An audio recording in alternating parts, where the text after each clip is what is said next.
Cavalry FC ছাড়ার পর নতুন গন্তব্যে সমিত সোমের দিকে তাকিয়ে রয়েছে পুরো ফুটবল বিশ্ব। কানাডিয়ান প্রিমিয়ার লিগের ক্লাব ক্যাভালরি এফসি এর সঙ্গে চুক্তির মেয়াদ শেষ করেছেন কানাডিয়ান ন্যাশনাল টিমের সাবেক ফুটবলার ও বর্তমান বাংলাদেশ জাতীয় ফুটবল দলের মিডফিল্ডার সমিত সোম। চুক্তি শেষ হতেই তাকে ঘিরে শুরু হয়েছে নতুন গুঞ্জন। সবকিছু ঠিক থাকলে আগামী মৌসুমে তাকে দেখা যেতে পারে বিশ্বের অন্যতম জনপ্রিয় লিগ মেজর লিগ সকার MLS-এ, যে লিগে বর্তমানে খেলছেন Lionel Messi, Luis Suarez, Sergio Busquets, Rodrigo De পলরা। সেখানে একজন বাংলাদেশি ফুটবলারের সম্ভাব্য অন্তর্ভুক্তি নিঃসন্দেহে রীতিমতো রোমাঞ্চকর খবর। প্রথমে অবাক লাগলেও ফুটবল বোদ্ধাদের মতে সমিত সোমের দক্ষতা, অভিজ্ঞতা ও বহুমাত্রিক ক্যারিয়ার বিবেচনায় এটি একেবারেই অস্বাভাবিক নয়। বিশ্বস্ত সূত্রের খবর অনুযায়ী সমিত সোমকে দলে ফেরাতে আগ্রহ দেখাচ্ছে আমেরিকা সহ বিভিন্ন দেশের একাধিক ক্লাব। তবে এই দৌড়ে আপাতত এগিয়ে রয়েছে একটি আমেরিকান MLS ক্লাব, যদিও ক্লাবের নাম এখনো আনুষ্ঠানিকভাবে প্রকাশ করা হয়নি। তবু আলোচনায় স্পষ্ট, সমিত সোমের পরবর্তী গন্তব্য হতে পারে যুক্তরাষ্ট্রই। বর্তমানে তিনি ফ্রি এজেন্ট, তার ক্যাভালরি এফসির সঙ্গে আর কোনো চুক্তি নেই। ফলে যে কোনো ক্লাবের জন্যই তাকে দলে টানার সুযোগ তৈরি হয়েছে, যা সমিতের বাজার মূল্য আরো বাড়িয়ে দিয়েছে।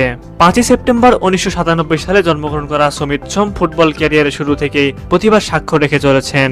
2015 সালে তিনি এফসি এডমন্টনের একাডেমি প্রোগ্রামে যোগ দেন। একই সময়ে তিনি ভর্তি হন আলবার্টা বিশ্ববিদ্যালয়ে, যেখানে বিশ্ববিদ্যালয় দল আলবার্টা গোল্ডেন রিয়ার্স এর হয়ে মাত্র 12 ম্যাচে করেন 6 গোল।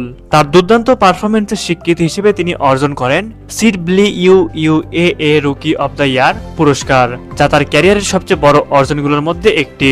পরবর্তীতে তিনি কানাডিয়ান প্রিমিয়ার লিগের ক্যাভালরি এফসির হয়ে নিয়মিত খেলেছেন এবং নিজেকে একজন নির্ভরযোগ্য টেকনিক্যাল ও ম্যাচ কন্ট্রোল করা মিডফিল্ডার হিসেবে প্রতিষ্ঠিত করেছেন। সমিত সোম আগে কানাডার হয়ে খেললেও 2025 সালে তার ক্যারিয়ারে আসে এক ঐতিহাসিক মোড়। 2025 সালের এপ্রিল মাসে তিনি আনুষ্ঠানিকভাবে ঘোষণা দেন তিনি বাংলাদেশের হয়ে খেলতে চান। এরপর 5 মে 2025 বাংলাদেশি পাসপোর্ট সংগ্রহ করেন। তার ঠিক পরদিন অর্থাৎ 6 মে তিনি ফিফা থেকে স্বীকৃতি পান। চলতি বছরের 10 জুন 2027 এএফসি এশিয়ান কাপ বাছাই পর্বে সিঙ্গাপুরের বিপক্ষে ম্যাচে বাংলাদেশের জার্সিতে অভিষেক ঘটে সমিত সোমের।